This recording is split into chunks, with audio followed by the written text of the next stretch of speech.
So, hi there, my name's Jane Griffin. I'm from LGBT Youth Scotland, and I just want to welcome you to tonight's event with the wonderful Dr Bev, who is going to be our fabulous host. Dr Bev is a fellow Celt, so we're very pleased to have her here, all the way from Cardiff.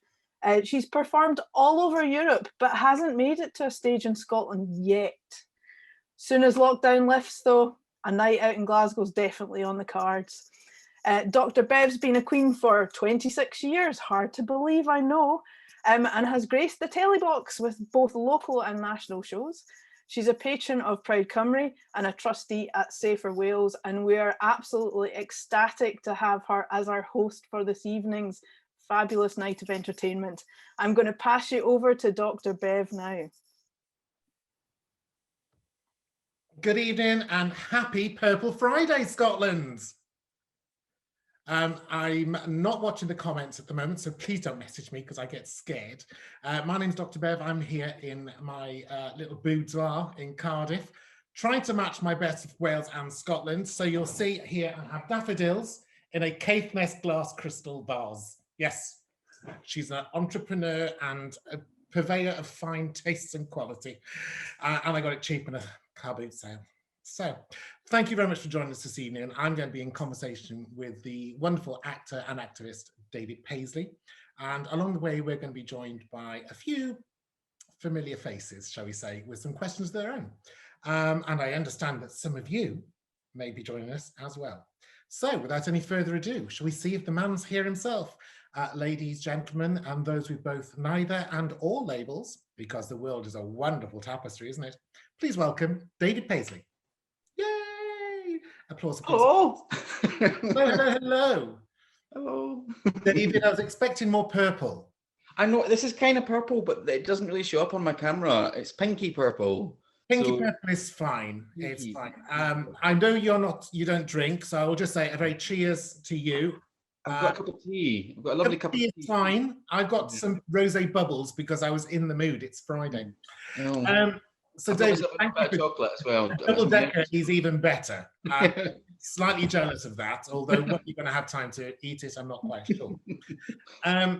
So I'm going to talk to you about your life and career, and we're going to try and do it within an hour, which is challenging because I'm a gobby bitch.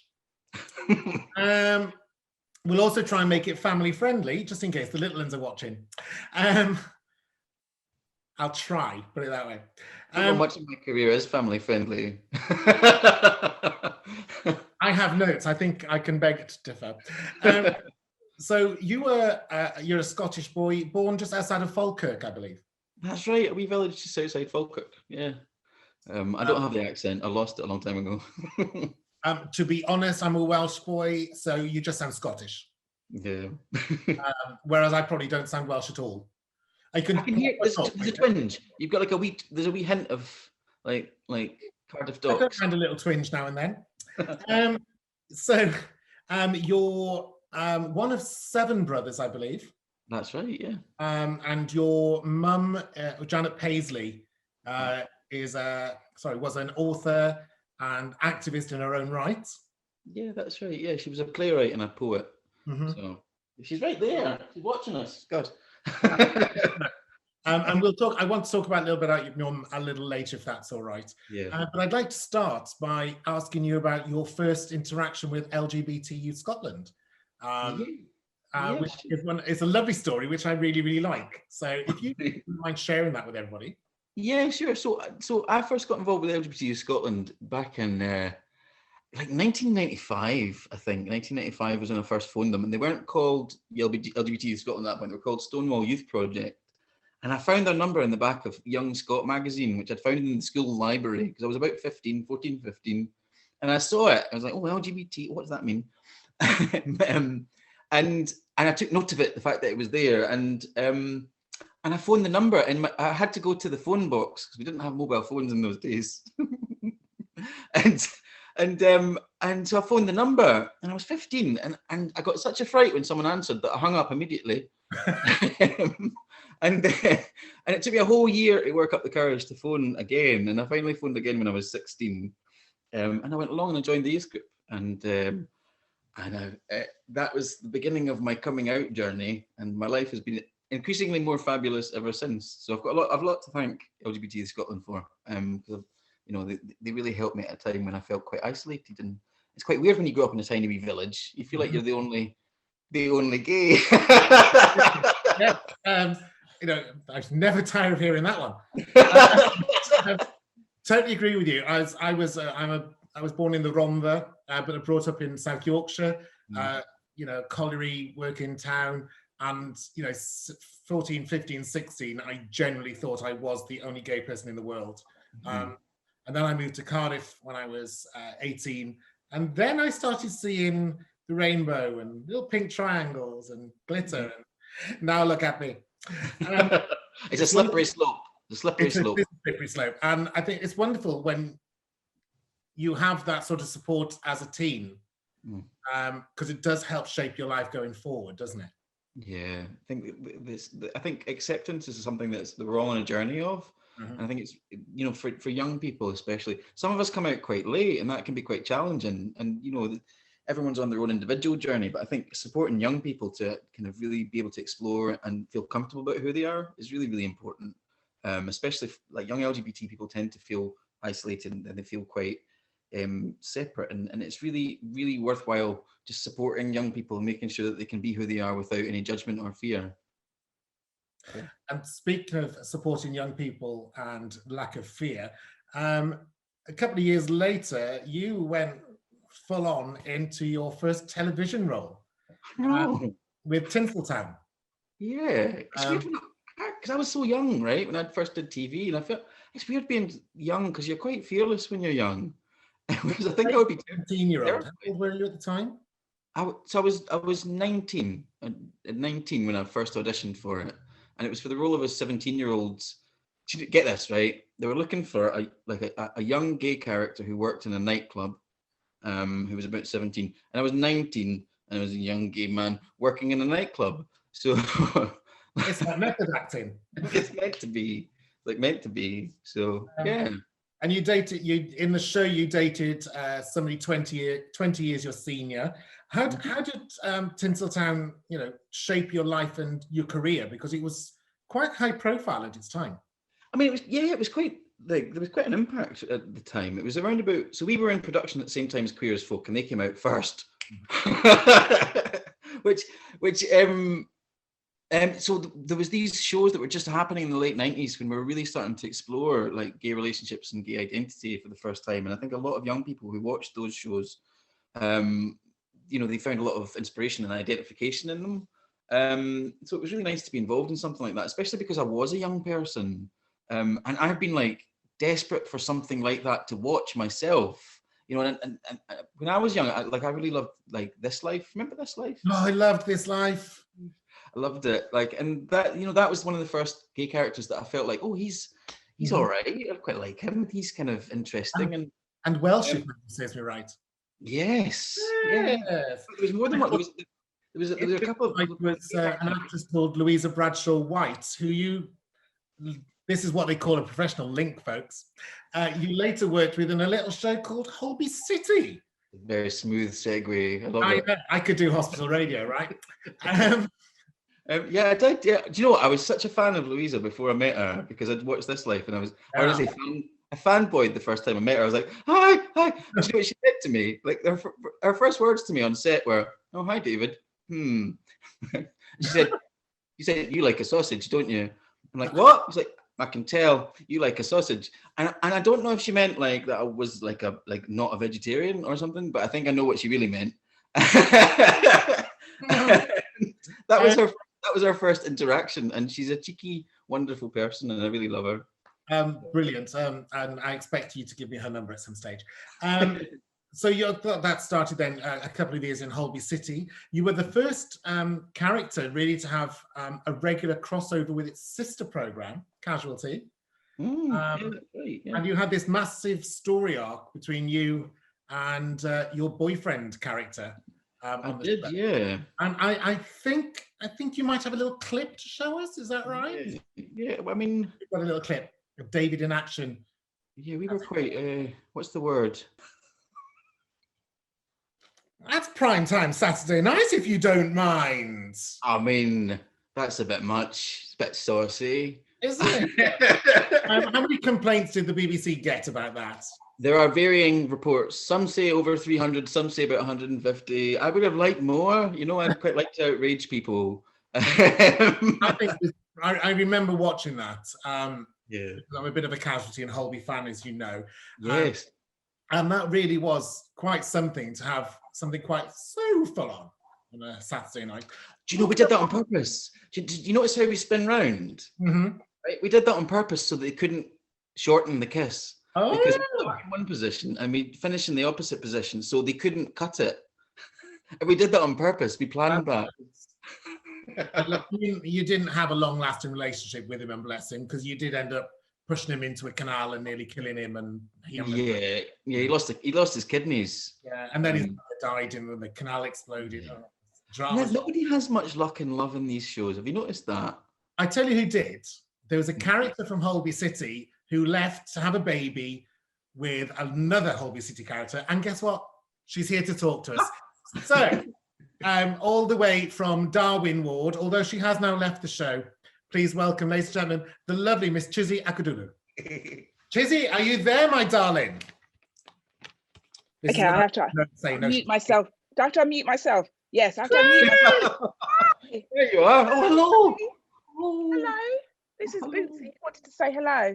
Hello. That's the friendliest I've ever seen Bootsy behave.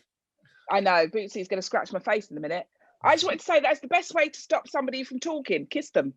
I may try it. Look, he's trying to. Oh, look, there we go. There's the biting. Hello. Do you want to go down? I'd be desperate to get a kitten in lockdown. I'm going to wait till lockdown finishes because I know people will have gotten kittens and then might not want them anymore. So I'm going to see if I can get a wee.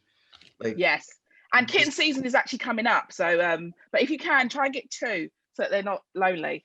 Yeah, like sisters or brother and sister or something. Yes. Yeah. Hi, thanks for having me. Chizzy, I gather you got a couple of questions for David. I do. So, David, yes, you did crossovers for Holby and Casualty, which is quite rare. I mean, we do the odd. I know we do the odd crossover, but you were quite prevalent in both shows. Yeah. How did you deal with the fame? Oh gosh, I don't know that I did. I think I was in denial.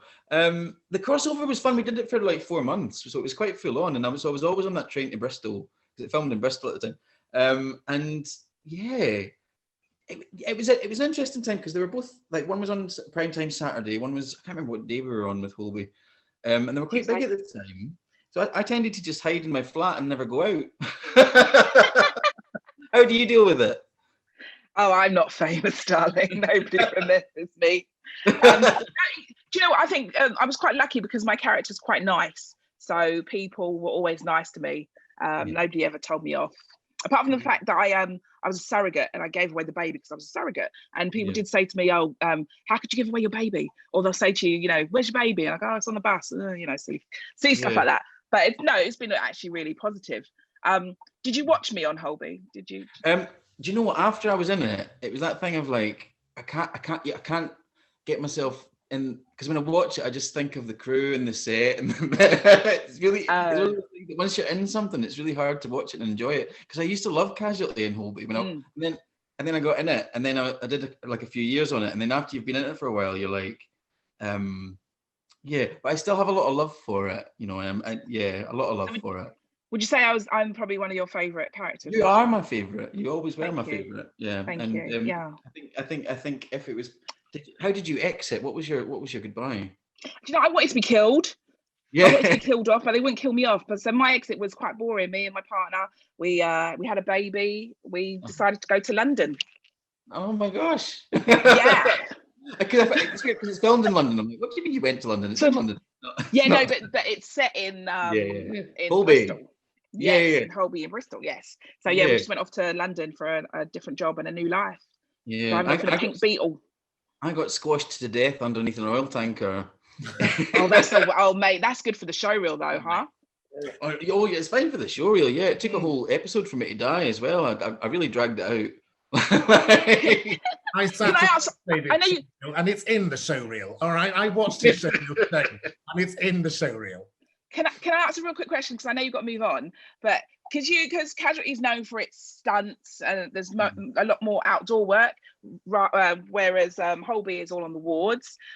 Which did you prefer?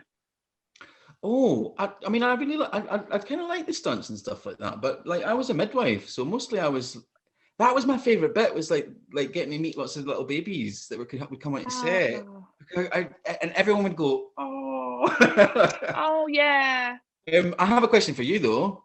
Oh yeah. Did you keep your scrubs? And I kept my scrubs. Yeah, they're so comfy. They're so really comfy. I actually have worn them, you know, like during the first lockdown where they were only letting NHS staff in first. Yeah, I wore my scrubs so I could get into Tesco's early. That's so cheeky. Don't tell anybody because I get in a lot of trouble. This is between you and me. Yes, you, me, and Dr Bev. Because even though I was on the maternity ward, like they still managed to find lots of really tragic stories about new babies. It's like that. It's like you said, you know, characters aren't allowed to be happy. And I once said to the producer, why is that? And he said, because once a character is happy, it's in their story. You know, nobody's tuning in to see happy. They all want to see, you know, medical stuff going wrong. And but it's funny you're a midwife, because my mum was a midwife as well. And whenever we had babies on set, everyone used to have to go quiet, right? They're like, shh, everybody, baby on set, which I feel probably unnerved the baby because the baby's not used to quiet. And the babies would always cry. Oh God, it was very hard to get them to shush, especially when you're smearing them with jam, because we used to put jam on them. And I'm trying to hold a baby, and I'm not really an expert at it, and you have to look like you're an expert. Right? It's like going around covered in jam, and you're like, don't drop it. I know it's horrible when they hand you this newborn. It's about 4 weeks old. You're like, I've never carried a newborn before. So okay, how do I do it? Like, because you're just thinking, and then that little fontanelle, the soft bit in the head, you don't want to touch that, but of course you want to touch it because you know you shouldn't touch it. Oh, it's a mind field. Sorry, Dr. Bev, I talk a lot. I love you. Chizzy, this is wonderful. Thank you so much for joining us. I think, David, Chizzy is a massive drag race fan. Oh, yeah. And quite often on a Saturday afternoon, we'll spend a couple of hours FaceTiming each other, talking about the girls. And there might be a RuPaul's drag girl popping up a little later. I think maybe we should do another one of these off camera just for all of us. What do you think? Yes, definitely. Definitely. So discuss more Genie. You could have just left us for the whole hour and me and Chizzy would have just chatted away. Really and truly, David, it should be me hosting this. I mean, who needs Dr. Bev? It should just be you and me. She's sitting there. She's beeling. She's raging. I know. Then she's kind of she's just blocked my number. Oh, interesting. Ladies and gentlemen, a big thank you to the lovely Chizzy Akudolu. Thank you very much for joining us, Chizzy. Speak to you soon. Bye. I'll be watching. Bye. Bye. Oh my goodness, such love. Thank you for that, Chizzy. So yeah, Holby and Casualty, and then after that, you did a few guest spots in other shows. So you've been in EastEnders, you've been in Emmerdale. I wondered, is there a show that you haven't done that you'd really like to do?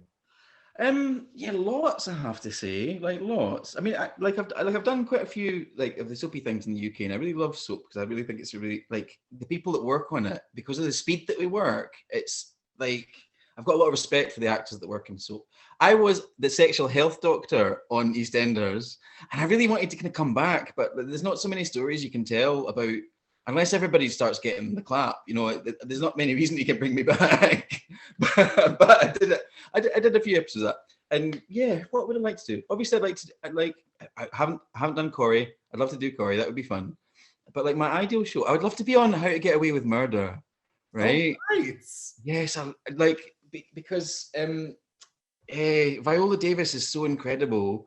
And it would just be incredible to work on that show, and it's my kind of show because like every episode, like there's a reason why Viola Davis either like has a really amazing speech in a courtroom, or she's got like snot and tears running down her face, and she like runs the whole gamut, and she's amazing. I just adore her. So I think it'd have to be Grey's Anatomy for me. Yeah, Shonda Rhimes. I'm a big fan of Shondaland at the moment. Absolutely. Yeah. Maybe Bridgerton could call you. Who knows? I would love Bridgerton. Maybe they need a Scottish aristocrat. Absolutely. So afterwards, you joined River City, and died, and then came back 10 years later after being killed off. What was the impetus behind you reprising your character and you returning to the role? And feel free to say money if you want to. Yes, I did a few years in River City, which is a Scottish show, and I loved it. I really did love it. I had a twin brother in it. He was like my evil twin, and and I kind of always wanted to go back at some point because the door was kind of open for me to return. But I changed so much physically that I was like, oh, I don't look. I believe some people call it a glow up. And you know what? What was interesting was they were looking for a character who would come in and kind of shake things up. And actually, I think they just looked at my Instagram and went, "Oh gosh, David looks quite scary." Because like my original character was like a student. He was like a wee, like nice student who was a bit confused about his sexuality. He had boyfriends, and then he had girlfriends, and then he had boyfriends, and then he fell out with his dad, and that's when I left the show. So I came back looking for revenge. Like as a gangster, like a full-blown, like big muscly gangster and a lot of the viewers were like, who's that? Why didn't they get the original actor? So yeah, it's quite nice. Bad boy with a good heart now, aren't you? Yeah, he has. He's thawed a little bit, and that's got a lot to do with my nibbling, because I'm an uncle, and I get on really well with my nibbling, and that kind of has brought out the warmth of the character. And your nibbling is played by Kirsty Pickering, who I believe will be joining us a little later in the show, which is lovely. I'd like to, during that break from River City, and before and during your course, you spent a lot of time working in the theatre as well. And I know how much you enjoy that. And I believe you might have a couple of photographs you could share with us, some of your roles. I know that you were in a play where you ran a male brothel. I was a madam. I love the fact that you ran a male brothel in a play in a place called the Cock Tavern. Yeah. Hashtag just saying. And you also went over to Broadway and you performed a play off Broadway in New York. Yeah, so that was quite an amazing experience. I think we started off. Well, that's us there. Can you see that? Mm-hmm. It was a really fun play. We took it to Edinburgh, and I didn't have massive expectations about what might happen, but I loved the rehearsal process. And it was the most astonishing thing. We got like 9 5-star reviews, and we won Best of Edinburgh, which is a really big award. And the prize for Best of Edinburgh is to go to take the play to New York. So I thought, I'm going to do this wee play in Edinburgh. It'll be nice. I'll get to go home and see my mum. And it ended up taking me to New York, which was the most incredible experience. I totally got a boyfriend while I was there, because that's the kind of thing that I do. Mm-hmm. And yeah, it was wonderful. It's a funny thing, because I focused more on theatre work after that, and because I get a heck of a lot out of theatre, but a lot of it doesn't have the exposure of the earlier work that I did, and I actually preferred that. Because is there a role that you've played in the theatre that you'd like to bring to the screen? Ooh. Playing Saki was wonderful, because I played Saki. I played the title character. It's not, and that would be really interesting, because he died in the trenches, and he's a really interesting character because he was a gay man, and he wrote all his diaries in this code. So there's this code that he wrote into his diaries about what he was up to as a gay man. But then after he died, his sister destroyed all of his papers because she didn't want the shame of people finding out that he was gay. And he was like a huge and very well-known, well-respected author at the time. And I think he isn't quite as well-known as people like Oscar Wilde, but he's of that ilk. And I think his story is something that would be really worth exploring and telling. So I would love to take that onto the screen. So it's not the only time you've played a real-life character. You also played a character called Dan Cassidy, in a play called Over the Rainbow, the Eva Cassidy story. And do you have a little clip there of somebody singing from that? Let me just see what I've got. Let's see what we have, shall we? Let's see what we've got.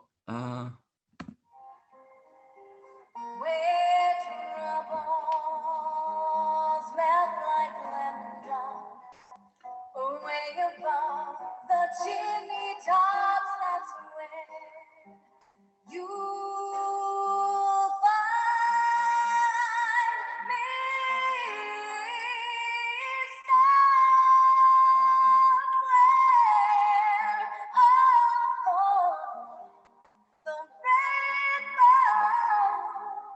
Oh, that is so baby. Thank you. gosh, I'm see, conscious of time, darling. that note, I just love it. Just that moment. Well, I tell you what, why don't we share that information with the lady that was actually singing it? Ladies and gentlemen, please welcome Steps superstar and theatre phenomenon, the lovely Miss Faye Tozer. Hello, happy Friday! Woo! Bubbles, Tozer, bubbles. Hi guys, how you doing? Congratulations on like #1 with the new single. That's incredible. Oh my goodness, I know, what a crazy week we're having. So very proud. So thank you to everybody who's been listening and supporting and who has streamed or bought the record. It's just going to be such an exciting chapter with Steps and the one and only Michelle Visage. I mean, how much fun! No, and thank you for making time to come and speak with us when you've got so much on. Like, I'm just really grateful. So thank you. Not at all, David. Tonight, this is your life, isn't it? da, da, da, all about you. No, I'm very proud and honoured to be asked to be part of your Purple Friday. I think it's really important that we're able to use our voices and use our platforms and share and just make sure that we're part of those things that we care about. So thank you for inviting me. Nice to Zoom meet you. Nice to meet you. Great. So as Dr. Bev was saying, our paths really nearly crossed on the theatre touring circuit, didn't it? Because I did Over the Rainbow and you did Over the Rainbow. What year did you do it? Can you remember? I think it was the year after you. So like, that's my front door's going. Someone's no, quick, get the door. me and Dr. Bev will chat amongst ourselves. Are you going to take us with you? Is it pizza? Hello? What's that? Oh, okay, it's a parcel. I'm so sorry. Fabulous. What did you order? I love it. This is my house. Welcome to my home. This is the reality, isn't it? This is the reality. It's live. It's live. This is live, so we can't. You left. We nearly did it together. So I think the last time, because I did Eva Cassidy 3 times in the end, because there's not many shows that are so song led and also for a female lead, really. So it was such a lovely sing for me. But I think the last time, that was when I was pregnant, and I think I must have missed you because I was probably having the baby. Yeah, that's what it was. So our lead dropped out, the first lead that we had, and then Sarah Jane Buckfield, I think. Yes. Instead, Sarah Jane. But you work with like Michael Cookson, who is my dad. The lovely Michael Cookson. What a dream he is. We're still in contact on Facebook. Yeah, me too. Yeah. So like we have these mutual friends that we work with, but like you're right, the character's so central to that story. And there aren't that many shows that are so song led, and it really is and the music, her arrangements of those songs are so iconic. You know, they really are. Yeah, I played the guitar in the show, and it was a pleasure just to play them. You know. Oh, you're a guitarist? I didn't know that. Yeah, that's why I was Dan Cassidy, Eva's brother. Oh, okay. Yeah. Is it different? I think different setups. The families would play slightly different instruments. So you obviously were a guitar, Dan. Yeah. But I had to learn the introduction to. Was it Songbird, I think, which was quite exciting. So, I can't remember it now, though, but that was lovely to do. So I've got a question for you, my lovely. My question for you is, you've just touched on it a little bit, but what do you prefer doing, acting on camera or acting on stage? Because they're two very, very different types of styles of work, aren't they? What's your pros and cons for both? Do you know, so at the moment I'm on a show in Scotland, and it's a soap. So the speed at which we film is almost like staged, right? Because you get one shot at it and then it's done, right? I don't know if you've ever done any like soap acting, because you do acting as well, but not soap. But I managed to get on Midsummer Murders as the victim, which was really fun. Oh, I've been on a couple of murder things. I give very good corpse. I don't know. Murder, yeah. Go on. But like the speed of it is so fast, you know. That's why I've got so much respect for people that do it. And that's a little bit like being on stage, but there's nothing quite the same as live performance. That's something I wanted to ask you, actually, which is, like, are you missing live performance? Are you missing getting out there and actually doing it in front of an audience? Oh my goodness. I think people who are in the entertainment industry in general, or love theatre and drama, or even going to see shows, you know, it's a massive loss for us. I think there's a lot of adrenaline and a lot of energy that we use, even when we watch theatre. It's a completely different feeling. It's a physical thing. And I think for me, having tools like this, having Zooms, having performances that we can do remotely is an amazing thing to keep us carrying on. But my goodness, I am going to be flying high as a kite the next time I get on stage. I didn't realise how much or what a huge part of my life it is, and how much like better I feel when I've been on stage. It's a release, it's an energy, it's a drive. I'm quite a skippy person. I think I'm quite energetic naturally, and not having that release, I think has left me more frustrated than anything. So I'm so excited. We've got a tour at the end of the year. So November, December, we could be back in those arenas, and I'll be screaming my little head off, let alone the people coming and watching us. So I'm really missing it.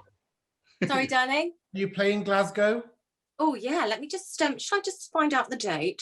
You talk about just... Fancy a night out in Glasgow? I do, yeah, very much so. Oh, my goodness. Would you like to come? Come and see us. I think you're playing the Hydro. I think you are. Yes, we will be. Yeah, we will. Will you come and see us, David?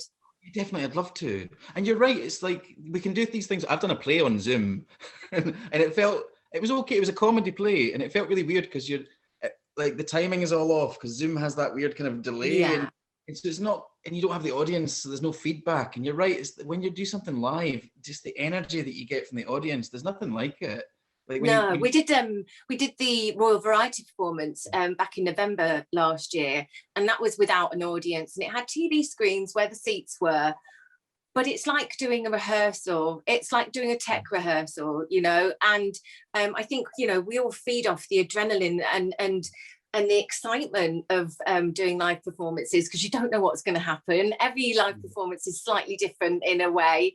And yeah, let's get back to it. So everyone needs to behave themselves, please, so we can get back on stage. But let me just tell you that Glasgow steps are going to be at the Hydro on November the 22nd and November the 23rd. So stick that in your diary.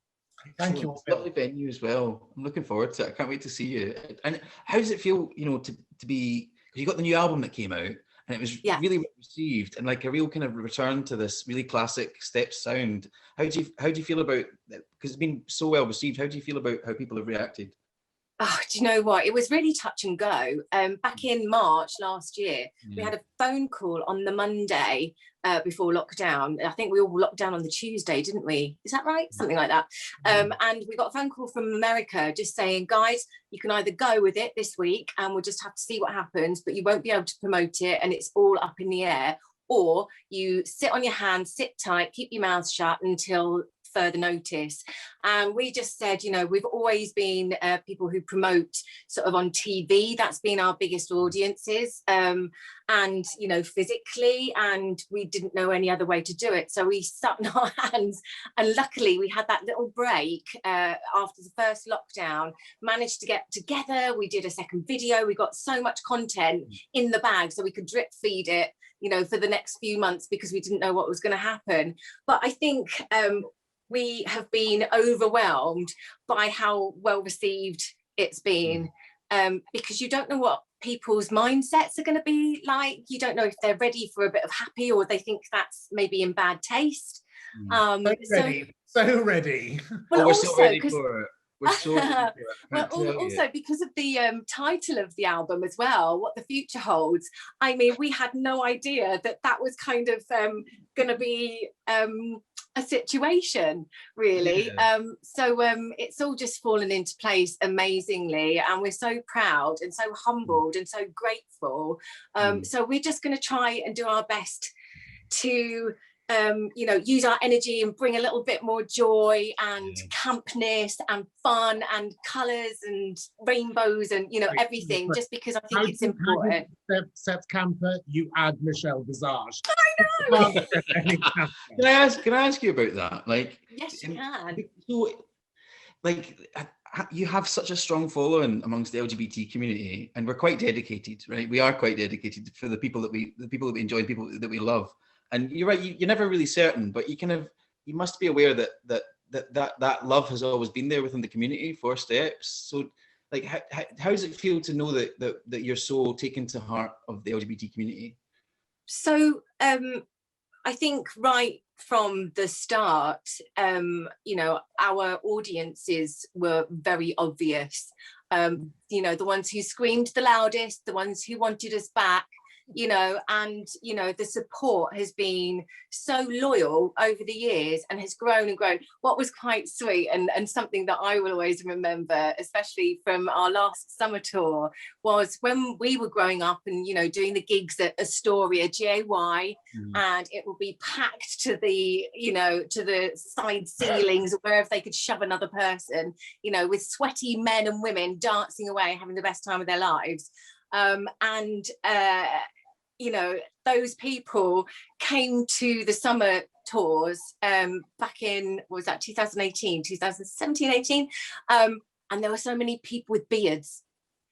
All of those young tweens, all the little twinks and everything, they now have so beards, and it was just the most gorgeous sight to look out and see all of these, people who've grown up with our music and go, you're still here, I recognise you, but you've just got a massive beard now. Just so much fun. Exactly. Points. Oh, so much fun. But we never take anything for granted, and you don't know what the industry is going to, or how it's going to change, because it evolves so quickly. So just thank you to everybody. We're still here and we're still going, and it's down to you guys. And you're number one, so congratulations. I think this is quite interesting, because 20 years ago I was listening to Steps and lip syncing Steps and singing Steps on stage and watching a very young Twinkie, David Paisley, on Holby and Casualty, and here we are. 20 years later, still relevant, still working with the LGBTQ community. Ladies and gentlemen, a massive thank you to the beautiful and darling and Faye. I don't know if you can see over my shoulder, but just there. Yes. That's your wedding photograph, darling. Oh, lovely. Ladies and gentlemen, the wonderful Miss Faye Tozer. Thank you. Before we do a big round of applause for me, of course, I just want to say that anybody who is watching, this is a hashtag Purple Friday. So if you are feeling generous, if you've had a Prosecco already, it's only £5. But if you text purple to 70470, that's a donation of £5 plus your standard message rate, and we'd really appreciate it. We love you lots, and I'll be passing on my purple torch. Lots of love to you. Thank you for having me. Thanks, Faye. Ladies and gentlemen, Miss Faye Tozer, thank you, darling. I'll speak with you soon. Bye bye. Yeah. Thank you.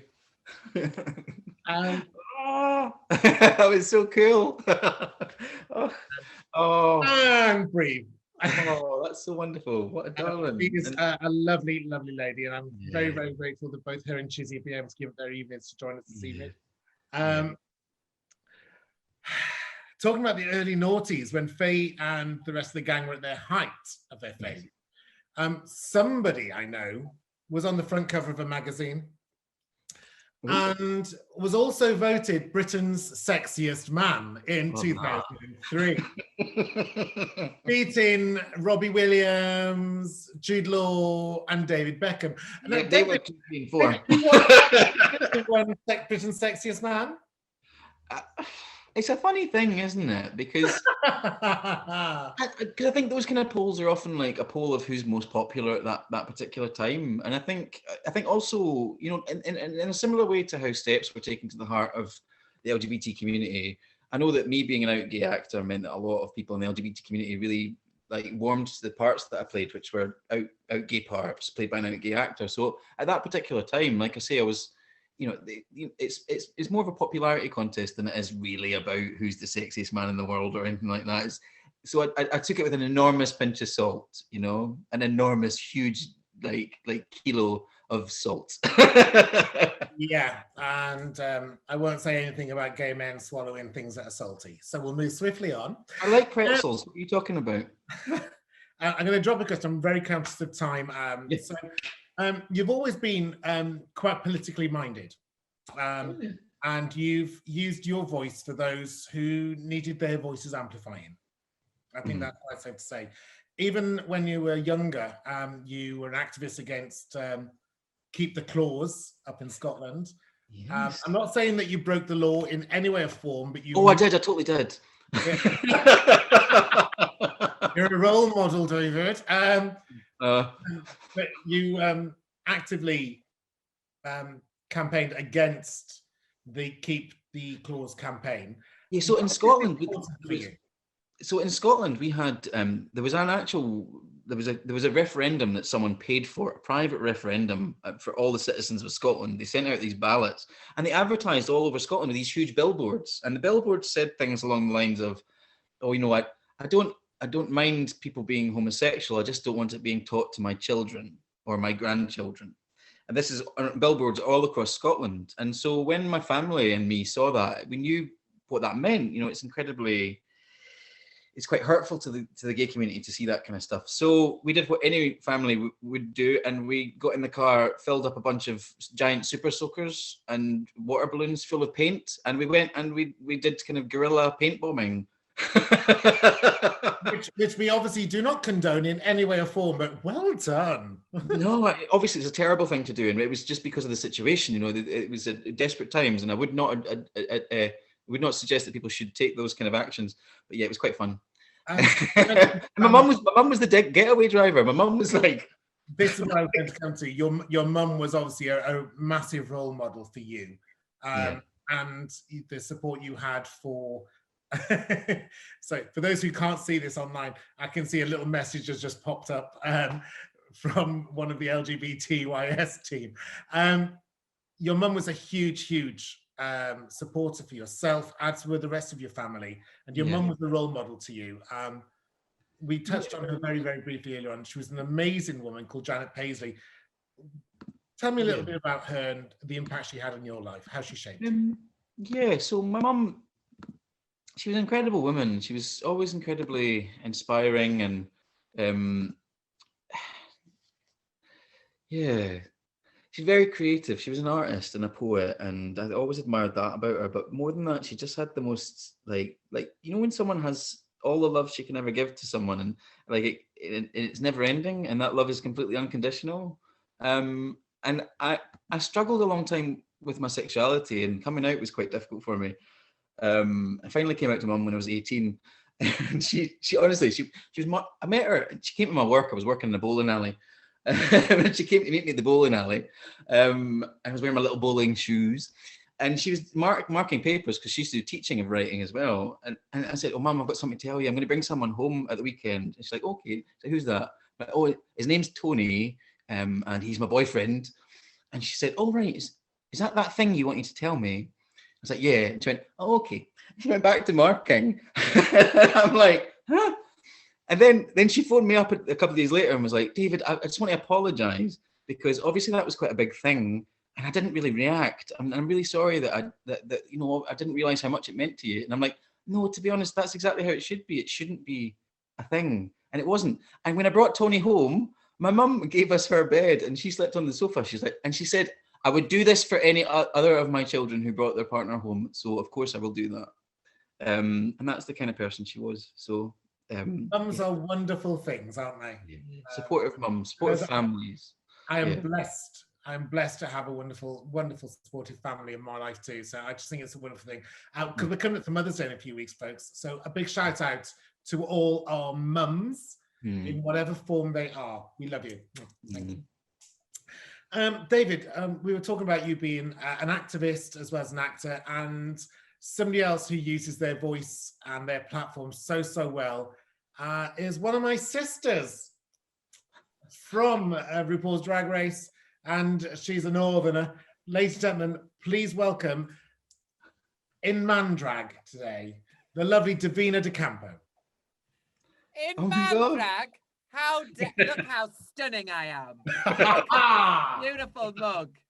Oh my dare God. you.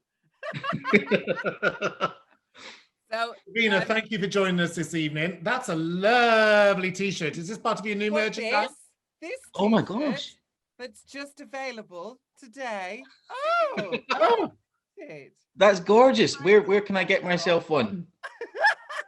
You can get it on Depop. Just type in Divina De Campo, because I'd like you to just all remember that no drag queen in the entire world sells their shit on Redbubble. Don't go on. Divina, thank you so much for getting up your evening and joining us this evening. I happen to know for a fact that Chizzy is in the waiting room fangirling like heck at the moment because she is such a Drag Race fan. So if you can just say a big hello to Chizzy before we go. Hi, Chizzy baby. Thank you. And Oh my gosh, oh my gosh, oh my gosh. Thank you. Hi, Davina. Sorry. I'll go back into the green room. Bye. Divina, could you just turn your microphone up slightly? Absolutely. How's that for you? Oh, Even better. There we go. I'm on a little magic box here, you see. So quite often I have to turn it down because I'm too loud. You know, it's very rare that people tell me to turn anything up. David, I wanted to talk to you about, there's a lot of talk at the minute about the importance of gay actors playing gay parts. Like, I don't know where you stand on that. I did a debate on it this Sunday, which, you know, maybe you didn't see, but it's called The Big Discussions. So I was on that this Sunday talking about this, and I'm really interested to know where you're coming at it. All right, send me a link to that debate. I'd like to see it because I'd like to know. No, I would. I'm interested in other people's opinions on it. So my opinion is, so back in the day, I played a lot of gay characters and gay roles, and that was at a time when most of the main gay parts were played by straight people. Quite rare. I was in a quite rare position of being a gay actor who was playing a gay role, especially young, because most actors didn't come out. We were told not to come out. But I feel like we've progressed a lot for a lot of gay people, and I've played a lot of straight roles. And I feel like depending on where someone's coming from, I can see there's an argument to say that if I have the right to play straight roles, I think gay roles we can have some flexibility. But then I don't necessarily think that's a universal statement. I think there are communities that are really underrepresented, as we were when I was younger. And I think for those communities, they really need to have representation on screen. So when you have a character that is, say, trans or non-binary, I think the first person you phone and ask to speak to is, give me your trans and non-binary actors and give them a platform, because we're not at a point of equality where they're getting as much work as everyone else. You know, I think we've made, as a cisgendered gay man, we've made a lot of progress from when 20 years ago, when I came out as an actor, and things have really changed. So, like, I'm open-minded to it. You know, like, It's a Sin has quite a mix of cast, and that's kind of okay. And I love to see out gay actors playing straight roles, and I think that's like a wonderful thing that we have the acceptance and diversity to allow that. But for other communities that are underrepresented, then I think it's absolutely right that they get the first dibs on any role that comes up. You know what I mean? I think this might be a good opportunity then to bring in one of your castmates from River City, if that's all right, David. Yes. The lovely Davina, do stay with us if you want to. Absolutely fine. Please welcome the lovely Kirsty Pickering. Hello. Hiya. Purple. Well done, Kirsty. Oh, you even did the lighting purple, and I put on a t-shirt and it's got cute queer club on it. So, like. For those of you who are not aware of Kirsty's work, Kirsty stars alongside David in River City here up in Scotland, and is David's Niblin, which is a non-binary character. And Kirsty is also non-binary. And I think this is a wonderful, wonderful opportunity to bring us all together. So Kirsty, Davina, or Owen, David, Owen, Kirsty, Rob, yeah, so I am Kirsty's character's uncle in the show. A very proud uncle. Hi, Kirsty. Good to see you. we only saw each other for the first time this week in like months and months and months. So I'm just so delighted to see you again. I know, it's so nice, wasn't it, to film a scene together? So we Davina, we film a show in Scotland called River City, and we have to do social distancing, right? And I've got a boyfriend in the show, and we had to do like a kind of almost sex scene. And honestly, we were like 2 meters apart, and all you see is me putting my clothes back on. But yeah, it's been challenging. Yeah. I mean, it is very difficult to film a sex scene from 2 meters away, unless you're very, very talented. When you say talented, can I just say as well, Davina, one of your colleagues from the first season of Drag Race UK, Bagger, was filming a drama today. And I'm thrilled for her. Not in any way or form did I audition for that part, or in any way or form, and I'm not bitter at all. Well, darling, I think I may also have auditioned for exactly the same part. So really, you're not on the list. I can't find your name. So, well, she's fabulous, but other people could have done it much better.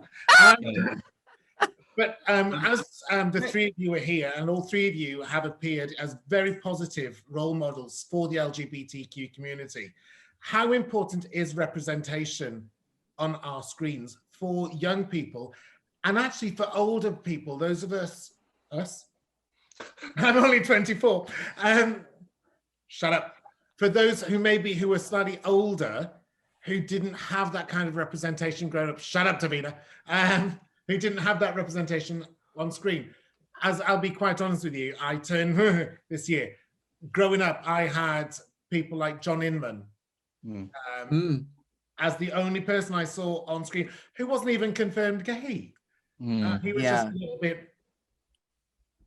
I mean, for me, like David talking about this life and all the, there was like a little flurry of LGBT stories at that time, and Romanticaram on that, just it, like I'd seen your John Ingmans, and I'd seen Lily Savage and all of that, and then seeing him just being a person who happens to be gay, that sort of flipped something in my head, and it made me think, oh, okay. I mean, I am like the stereotype, so I was never not going to like Barbara Streisand and Judy and want to be doing a quick step down the aisle of Tesco. I'm absolutely that queen, and that's fine. But seeing him just happen to be a gay character who, that's not like the central thing. He was just a guy who was gay.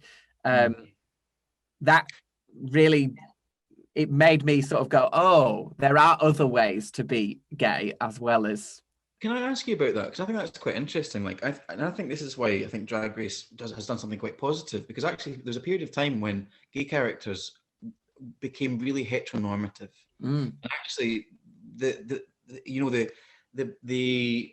I think femme shaming is something that developed in in gay society, of like going, oh, you're a bit feminine for me, and I think that's really something quite negative. I think we need to celebrate all the forms that we come in, and we're so multifaceted. And I think the same applies to colour as well, because there's a lot of racism and even transphobia within our own community that we need. We don't need to. We must stop doing.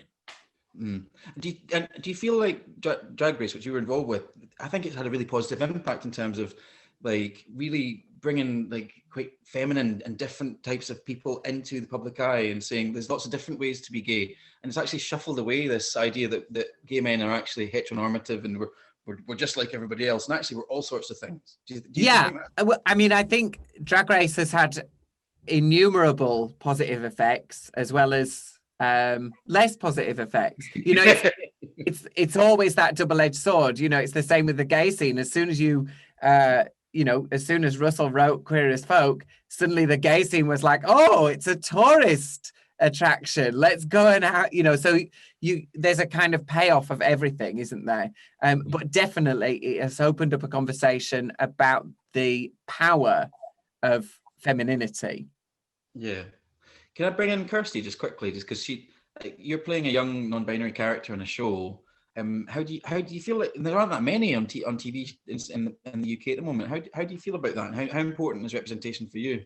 I think it's incredibly important. I mean, off the top of my head, but I also am really bad with catching up with TV. I can only think of one other non-binary character that I know in mainstream media that's from The Chilling Adventures of Sabrina.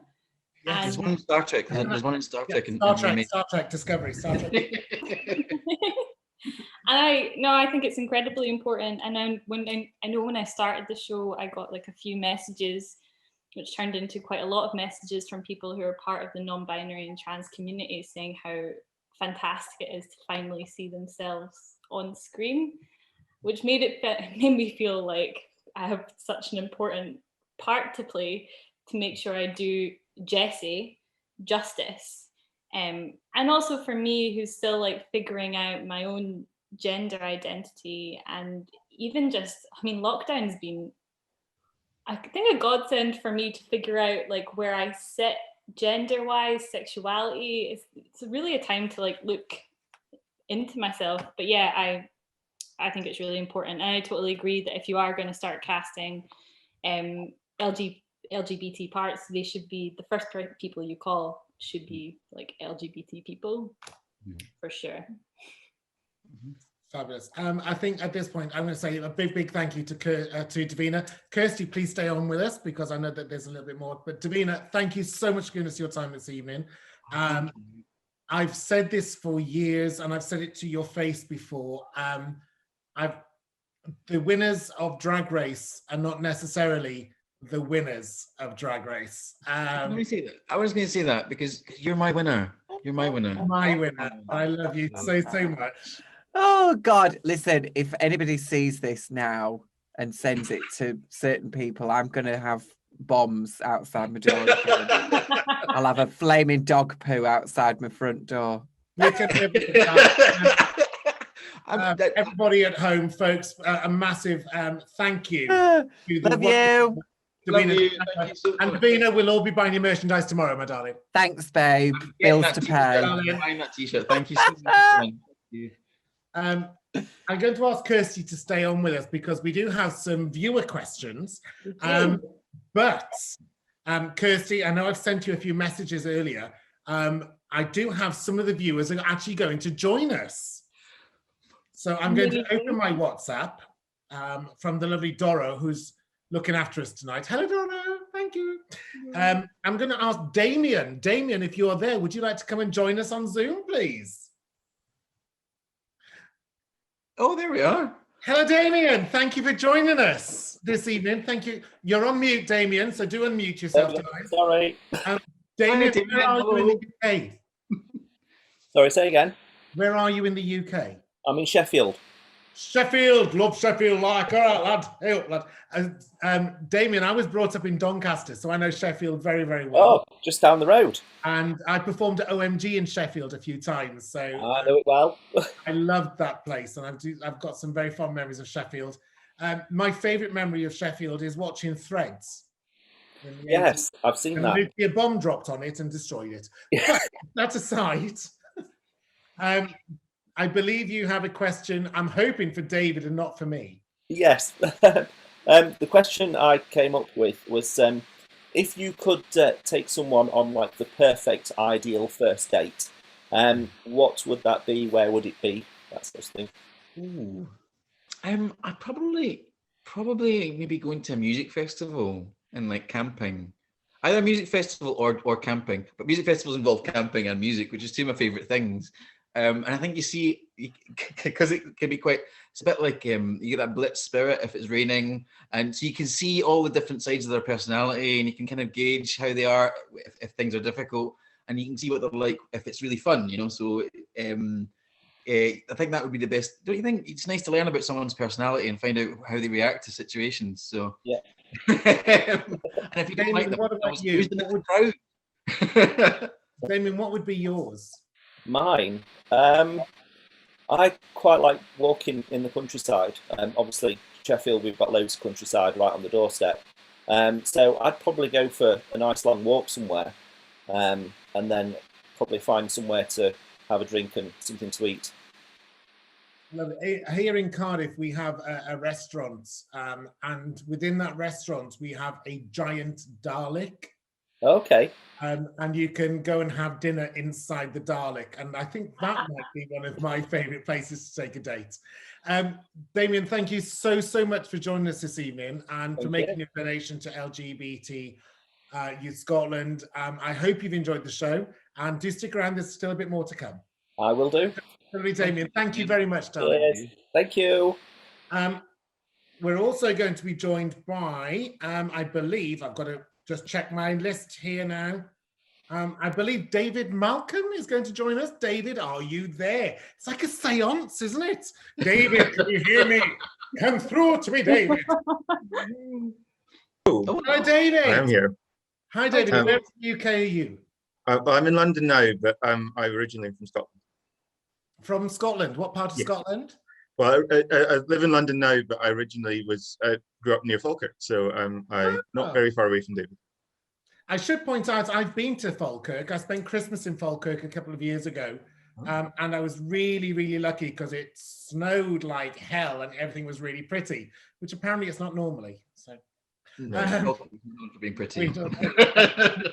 David, I know what your question is, and you know what my performing name is. So I don't know if this question is going to be aimed at myself or David, or maybe both. So I would love all three of you to answer it. Kirsty, are you ready? Prepare yourself. She does know what Discovery is, so we're not going to. I wouldn't have hope. Please ask away. Well, I know David's been watching a lot of Star Trek in lockdown, and I'm just wondering if any of you could play any Star Trek character in any of the series, portray them on telly, which or film indeed, which one would you choose and why? Dr. Bev, you want to go first? I think you just answered my question, haven't you? I've always been fascinated by medical drama. I love Grey's Anatomy. I love Casualty. I love The Good Doctor. I watch all these medical things, and I have a thing for, I don't know what it is. I think it's because I want to make people feel better. So Dr. Bev and Gates McFadden, who plays her, is absolutely my favorite character. One, she's a ginge, and needs to say, under heat, I might be a little strawberry blonde, shall we say. She's got a really annoying son, who's now probably more famous for being in Big Bang Theory. But I loved Dr. Bev. And there was a line in, I think, the last film where they said, and don't you feel your boobs are getting so much firmer? I love that line. It's my favorite Star Trek line of all time. So for me, it would be Dr. Bev. Brilliant. Did you have an answer? Actually, no, I don't. So if there's anyone that spoke you're just not enough language, I would just like to speak lots of different alien languages. Kirsty, you can just be a red coat that gets beamed down and killed. It's fine. My brother gave me a red shirt for my Christmas. That's how much I was like, you snake. I tell you what, David, whilst you answer this question, I'm going to get something from my from Dr. Bev's room, and I will be back in a moment. All right, okay. I was about to eat some of my double decker, but I will answer the question. I think I would probably want to be 7 of 9 because she was so amazing. There's just some, especially when she came back into Picard, and was slightly changed, and like the character had kind of progressed to something new. Maybe 7 of 9. Or my favorite character is actually Worf at the minute. We're watching a lot of that, and there's an episode where Q appears, and he's trying to convince them that he's been turned into a human, and he says, "What do I have to do to convince you that I'm human?" And Worf just says, "Die."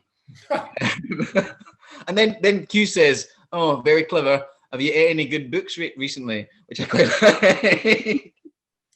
Anyway, I am a massive Star Trek geek, and it's not funny, and it's quite sad. David, I have this. Oh, that's lovely. Which is a Star Trek rainbow badge, which I could probably sell you for quite a lot of money if you wanted it. And David, what character would you like to play?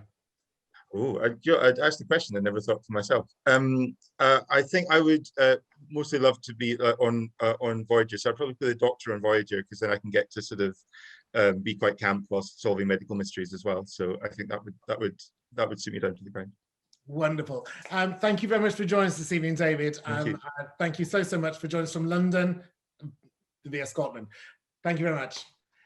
Kirsty, I believe you may have a couple of questions for us as well that the viewers have sent in. I do. I have a question from Mark Morrill, and this might sound weird coming from your on-screen nibbling, but how did you grow up to be so damn sexy? Well, you see, it's a copious diet of like lots of double deckers and fabs. So fab lollies, which I'm quite a fan of, and yeah, it's it's a funny one, isn't it? Because like that, I mean, I'm your uncle, and you probably shouldn't say that kind of thing to me. It feels weird. You're like, do you want to go and like but yeah, it's a funny one because there's like, when I was younger, there weren't that many gay role models on television, and I think people kind of tend to latch onto something that they feel represents them, and so I think that's really sweet and really, really nice. But I think it's got a lot more to do with the fact that people identify with me rather than like, I don't take it. I'm not Brad Pitt. I'm not Angelina Jolie. I'm quite average, really. But I think it's just really nice that people hold me in that and respect me, and I think that's really nice. It's really lovely. So. Good answer. Great answer. Is there any others, Kirsty? Because we had another one on, so I'm all out of questions. Well, there was a lovely lady called Fiona and somebody else called Lisa who both messaged. Fiona wanted to say what a wonderful, cute, attractive, lovely, big teddy bear you were, and I think it's worth mentioning that. So I want to take just a moment to say thank you very much for Kirsty for joining us this evening, and being a wonderful nibbling, which is my new favouriteest word in the world ever. I shared that with my mum earlier on the phone, and she said that's an amazing word. And I feel like David, I'm a gunkle, and I'm now a gunkle, and I'm going to refer to both my niece and my two nephews as nibblings in the future, whether they like it or not. Kirsty, thank you so much for joining us, and I look forward to seeing all of your adventures on River City, which we still can watch here in Cardiff. I'll see you back on set. See you soon. Thank you so much for having me. Thank you, Kirsty. Thanks, Kirsty. Oh my goodness. Folks, I know Faye mentioned it earlier on. I was going to mention it again one more time. If you are enjoying this evening's show, some of you are watching this live as we record it, and some of you will be watching it on my YouTube channel a little later. If you are enjoying it and you want to, you can text PURPLE to 70470 to donate £5. This costs £5 plus the standard rate message. Terms and conditions apply. And at this point, I'd be like, on Strictly bringing some famous person out to read it, but I can't be asked. That's pretty much it. But David, I'm conscious of time, so I know that you were going to ask me a question. Can we skip that maybe for another time? Oh, I was quite looking forward to asking you my question. Go on then, very quickly. I was going to ask you when did you first get into drag? When did you first do drag? Oh, well, I first got in drag so you mentioned It's a Sin earlier on, and you know that I'm friends with Russell, and I adored Russell T Davies, and I adored It's a Sin. I started drag 26 years ago when I was working for a local HIV charity called Cardiff Body Positive. It later became part of Terence Higgins Trust Wales. Oh, my wig's gone all weird. So it was really odd watching It's a Sin, because all of a sudden it was my history. Yeah. And I heard voices of friends I've not heard for 20 years. So that's how I started. It was my first charity role. I worked for Cardiff Body Positive. They asked me to do drag alongside a friend of mine called Connie Condon. And we did a drag karaoke night in the local gay bar, and they offered me a job. And I had a wig lent to me from the local department store where I was working.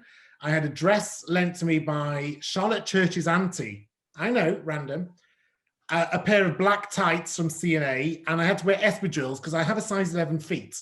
and I couldn't find shoes to fit me at the time. And they offered me £15 a week to host on a Sunday and Monday for drag acts. And I met a wonderful drag actor called Dave Lynn, who took me under her wing, and Dave Lynn is my drag mother. So that's how I started. Dave Lynn's a legend as well. Absolute living legend. Do you know what we forgot to do? We forgot to ask Davina to because we were going to rate my first drag. We can show your picture. You want to show it? Show the picture, and I will judge you in the sound of the shell. Oh, hang on. Oh gosh, wrong thing. Sorry. Okay, I'll show it. And if I don't know if Davina wants to get. So while David is showing this, this is the time David did drag and was known as. How's that? Is that all right? Oh, look at this girl. I think she's pretty. I think she's got something. Hang on a second. How's that? You see the size of that headpiece? That went to real effort, right? I went to town. Yeah. Did you watch last night's Drag Race? I've not seen it yet. Don't spoil it. Okay, we'll just say this. It's similar to one of the outfits shown last night. And living your best life, or living, what was it? Living your... that's my drag name. That's my drag name is Living Your Work. Living Your Work. Yeah, I think she'd probably have to do the lip sync. That's all I'm going to say. Oh my gosh, you're so mean. I think this would be a good point to bring in either Nicola or Fiona from LGBTYS to rejoin us as we reach towards the end. There's still another little surprise, so don't disappear. So I think Nicola's going to join us. Is that right? I might be wrong. It might be Jane. I think it's Jane. Both of them. I think Nicola could come as well. Hello, ladies. We're a double act. Hello, welcome. Hi. Ladies, what I'd like you to do, if you don't mind, just tell us a little bit about why we're doing tonight.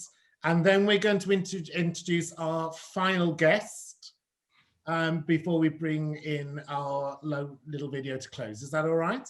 That's perfect, yeah. So as the lovely Faye mentioned, it is Purple Friday today. So we have been celebrating all day long. You're looking lovely. It's our annual fundraising day for young people in Scotland. So we're the national charity and we support young people all over Scotland. Young people like David, when he was a young person coming to our groups, we're still doing the same work. I found it really interesting when you were talking about feeling so isolated and being like the only gay in the village. Sorry, Dr. Bev, I know bringing it up again. But it's fascinating because that's still what we hear today from young people. Quite often in Scotland where it's, rurally isolated, young people come to us and they say, I don't think I've ever met another gay person. And we're like, yeah, you have. But coming along to our groups gives people a really safe space to explore their sexual orientation and gender identity. And it's so important to have because there are still issues out there. Young people do still struggle. There's a lot of bullying happening still. So it's really, really important. And our fundraising day today is our main one in the year to raise funds to make sure that we are still there for young people. I'm going to pass over to Nicola, who's going to talk just really briefly about what we've been doing in the last year since the fateful day in March when lockdown happened and we shut all our services and our groups down and moved everything online. And Nicola will talk a little bit about the impact that's had over the last year. Yeah, as Jane says, we normally run face-to-face youth groups for young people, and we were really lucky that we were in the process of building a digital platform for young people to come together. So because we were already working on that, we were able to transition really quickly onto online service delivery, which was so important. And I was actually thinking about when you were talking about that representation in the media and in soaps and different things, young people still come along to groups and it's the only time that they get to be their authentic self. So it's still so important for us to be able to provide that safe space for young people. And they've told us that having that consistent space, knowing the group was still on, even though it was online, it's not the exact same, but there's still that space. They can come together with their peers, with the youth workers and get that support. The positive impact it's had is absolutely massive. One young person in particular had said that they didn't know that if they would be alive if our services weren't here for them. And that just really shows you the impact of just having that space and how important it is for LGBTI young people. Nicola, Jane, I don't know if you know this, I did share this with David and Doro, who's looking after us back at the house, as it were. During the day, I have a day job. I don't always look quite so pretty, but I work with the criminal youth system, and I'm studying a course at the University of Wrexham. And this week they brought up one of the best and most appreciated digital youth systems that are shown in the UK, and the example given was LGBT Youth Scotland. Oh, wow. And I sat there and I was like, whoa, when the day job and the night job clash. But when there are universities quoting the work that you do, I think it's important to share that, because you are clearly world-class leaders. And that is why people like David and myself, Faye and Chizzy, Divina and Kirsty are all so happy to support the very hard and dedicated work that you do. So people at home, I've given you the quote, text purple to 70470, £5 only. Show your support, show your love for the wider community. It's what we're here for. And a massive thank you. And I'm going to do some official thank yous in a moment, but a massive thank you to everybody at LGBT Youth Scotland for all the wonderful work you do. And in a few moments, we're going to see a prime example of the work that you do with a video that you've prepared for us. Can I just say, one of the goals of LGBT Youth Scotland is to make Scotland the best place in the world for young LGBT people to grow up in, and that's a really ambitious aim. But I think it's really important to have ambitious aims, you know, and I think trying to ensure that young LGBT people grow up and to be happy, healthy, confident young people is really important, because I can only echo that sentiment that if I hadn't discovered what was LGBT Youth Scotland, I don't know where I would be. I don't know if I would be here. And I'm so grateful that they were there when I needed them. And even though it was 20 years ago, I'm quite happy to continue to support them and the work that they do with people. And you know, David, there's probably still some people that work for us that were there 20 years ago. So. I'd like to take a moment just say thank you to everybody who's donated their time and their efforts towards this evening, and to all of you watching at home. To summarize how grateful we are. So on behalf of LGBT Youth Scotland and myself, I want to say a big thank you to David, and to do so, I'd like to introduce a friend of mine called Nathan Wyburn. Nathan appeared on Britain's Got Talent a few years ago and has produced art for celebrities across the world, including Josh Groban, Mariah Carey, Shirley Bassey, and Joan Collins. And Nathan, my lovely ginger friend, he's also a Celt. I am indeed. You've got another Welsh on. Yeah, hey guys. Nathan, can I hand over to you for a moment, because I believe you've got a little treat for David. I have. So I'm just going to echo everything that's just been said as well. David, thank you so much for doing this for LGBT Scotland as well. The things they stand for, the things you stand for, we need to keep shouting about. So David, thank you so much. And you are now being added to that list of people. Oh, that's incredible. We'll call you a Dame, like Dame Shirley Bassey. I've made your portrait. So obviously I use things that relate to the people in some sort of way. So, yeah. So I've done actually some other surnames like Keith Lemon and Mary Berry. So yours, Paisley, it's obviously a pattern. So this image is made up of purple paisley patterns to make a portrait of you. Oh, wow. I don't know how well it's coming out on screen, but these are that's incredible. Thousands of images of paisley patterns. So a copy of this coming to you, a copy of it is going to the charity, and then I believe we're all going to liaise and maybe sell some as well to raise some money as well, if that's all right with you, David. Oh wow, that's so incredible. Oh my god, I didn't expect that. I'm such a cliche. I love paisley pattern. Good. And purple. Oh, thank you so much. That's incredible. Thank you so much, Nathan. That's really no problem. And I'm also going to send to the charity a signed copy of my book that they can give at whatever raffle or auction they'd like in the future.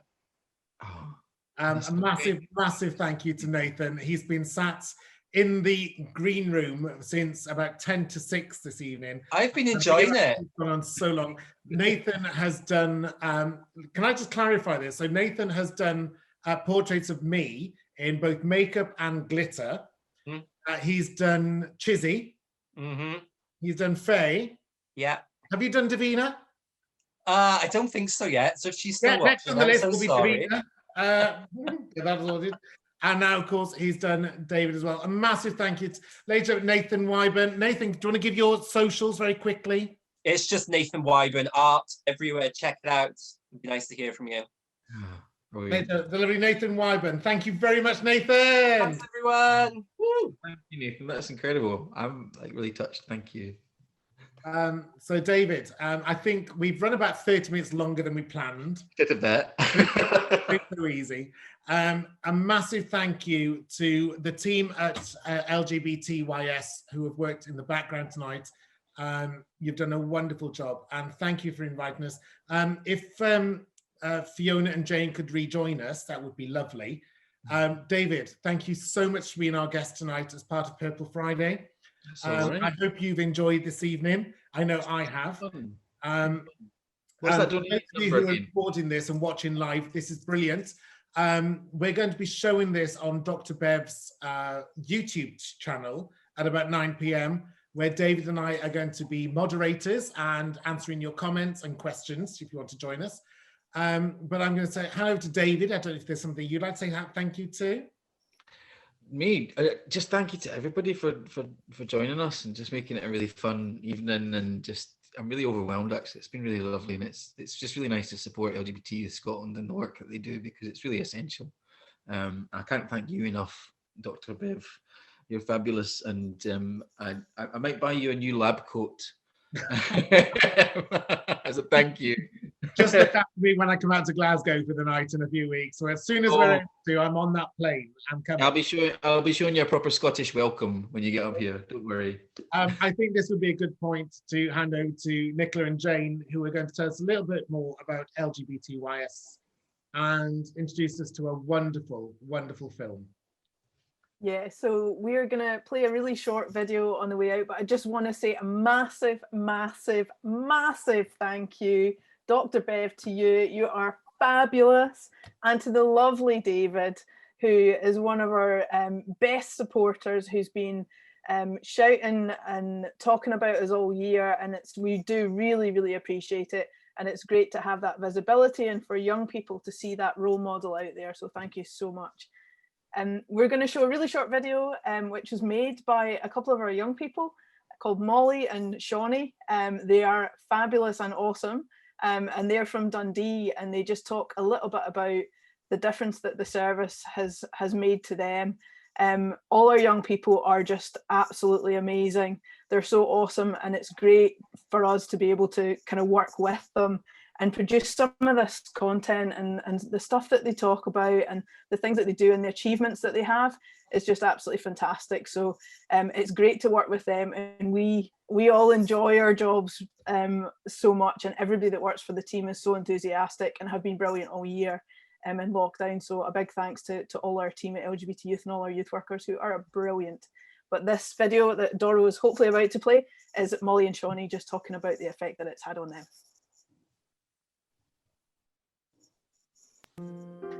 If I hadn't discovered LGBT Youth Scotland, I don't think I would be here. I was struggling with depression and anxiety. I was being really bullied at school as well. And on top of that, I was coming to terms with my sexuality, which just wasn't really helpful to be doing all that in one go. Start uni in September, and I wouldn't be doing that if it wasn't for LGBT Youth Scotland. I had really bad anxiety. I was having panic attacks in school, and I was getting bullied. Like, I couldn't go anywhere in school, like walk in the corridors or anything.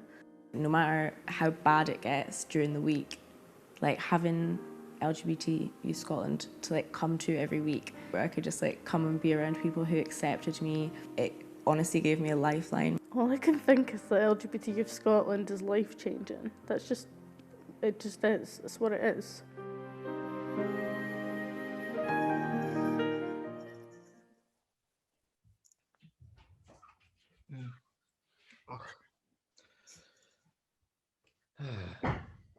That was really amazing. That made me get a bit teary, actually.